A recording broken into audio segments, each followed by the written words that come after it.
Hi everyone, my name is Marc Brackett. Welcome to the Dealing with Feelings Strategy of the Week. Today we're going to be going over a specific strategy to help us regulate our feelings. It's a strategy I discussed with Jewel on the webcast. I remember us having a previous conversation where you spoke about kind of an epiphany you had about the nature of impermanence. Yeah, I called it emotional impermanence. I was depressed. I was really, really depressed, and it wasn't changing. And I remember sitting on this cliff looking at the ocean. I grew up in Alaska. And for some reason, it just dawned on me that everything changes. All of physics, all of nature culminates in change.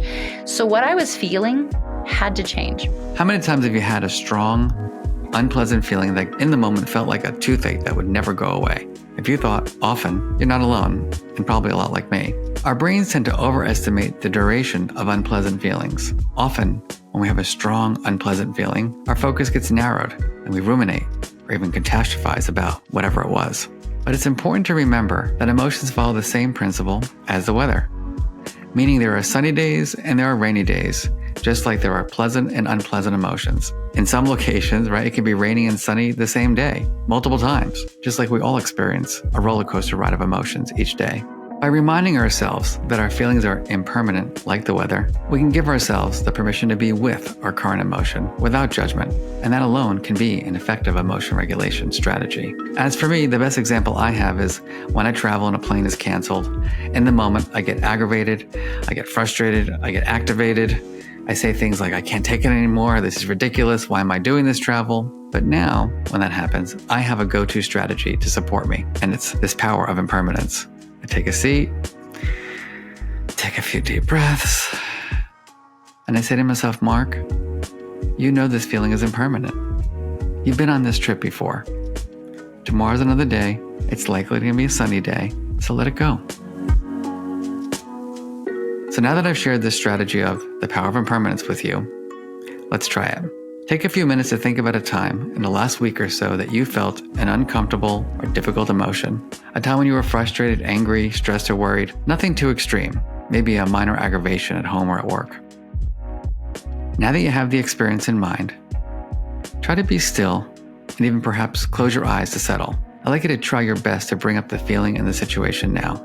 Maybe take a breath. Think about the situation, how it makes you feel. Try to put yourself there.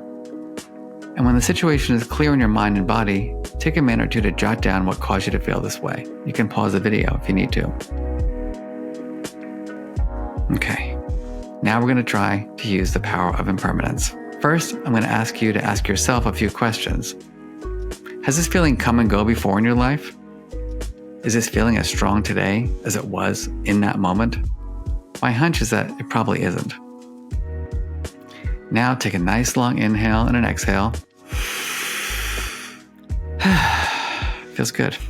And see if you can imagine being with the feeling, having full acceptance of it, and then just letting it go, like the clouds passing by.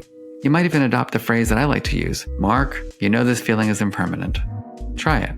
Say your name in the phrase, you know this feeling is impermanent. Notice that this strategy is both cognitive and experiential, recognizing that our emotions, like Jules shared on the webcast, are like the ocean tide that flows in and out, helps us to accept that they are temporary. And when we can accept that emotions are temporary, we can allow ourselves to experience them, but not be controlled by them. The power of impermanence is a very powerful technique we can all use to manage difficult emotions more effectively.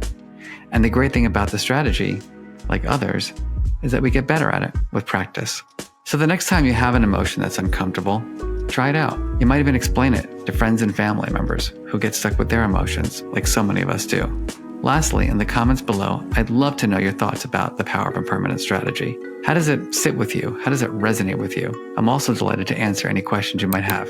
And on that note, I hope you find ways to use this strategy moving forward.